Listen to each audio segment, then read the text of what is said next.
एक साहब बादशाह के महल में काम करते थे। काम के दौरान उनकी नजर शहजादी पर पड़ी, जो दिखने में बड़ी हसीनो जमील थी। शहजादी को देखकर उस आदमी के दिल में हलचल हुई और वो शहजादी की मोहब्बत में गिरफ्तार हो गए। लेकिन फिर वो सोचने लगे कि कहाँ वो एक शहजादी और कहाँ मैं, उसके महल में काम करने वाला एक मामूली नौकर। यही सोचकर कुछ दिन तक तो वो अपने दिल को तसल्ली देता रहा, लेकिन फिर उसने शहजादी तक अपने दिल की बात पहुंचाने का फैसला कर लिया। एक दिन उसने हिम्मत करके किसी न किसी जरिए से शहजादी तक अपना पैगाम पहुंचा दिया। शहजादी ने भी उस आदमी के हुस्न व जमाल के चर्चे सुन रखे थे, इसलिए वो भी उसे दिल दे बैठी। दोनों किसी के जरिए एक दूसरे को पैगाम भेजते थे, मगर महल में मुलाकात का कोई रास्ता नजर नहीं आ रहा था। आखिर शहजादी को एक तरकीब सूझी। उसने अपने आशिक को एक पैगाम भेजा कि बादशाह सलामत को नेक लोगों से बड़ी अकीदत है। आप एक काम करें, महल की नौकरी छोड़कर शहर से बाहर कहीं वीरान जगह पर अपना ठिकाना बनाए और कुछ अरसे तक नेकी और इबादत में मशगूल रहे। और जब आप अपनी इबादत की वजह से मशहूर हो जाएंगे तो हमारे मिलने का रास्ता साफ हो जाएगा और फिर मैं आपसे मिलने आ जाया करूंगी। किसी किस्म की कोई रुकावट नहीं होगी। आशिक नामुराद ने महल की नौकरी को अलविदा कहा और शहर के बाहर एक वीरान जगह पर डेरा जमाया। शक्ल व सूरत सुन्नत के मुताबिक इख्तियार कर ली और दिन रात जिक्र इलाही में मशगूल हो गया।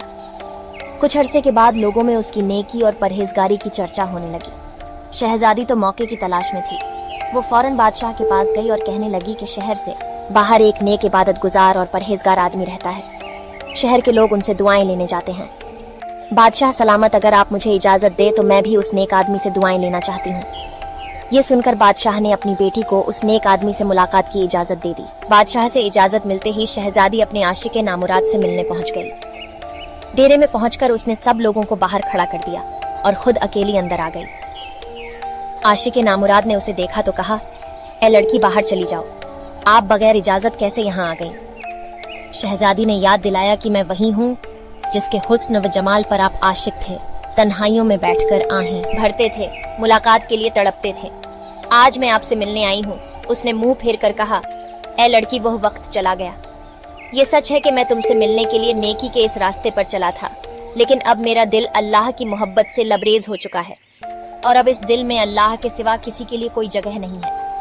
अपने आशिक के मुंह से ये बातें सुनकर शहजादी किसी हारे हुए सिपाही की तरह महल वापस आ गई।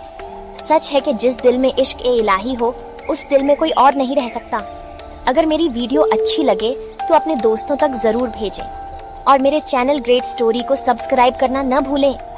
वीडियो सुनने के लिए आपका शुक्रिया।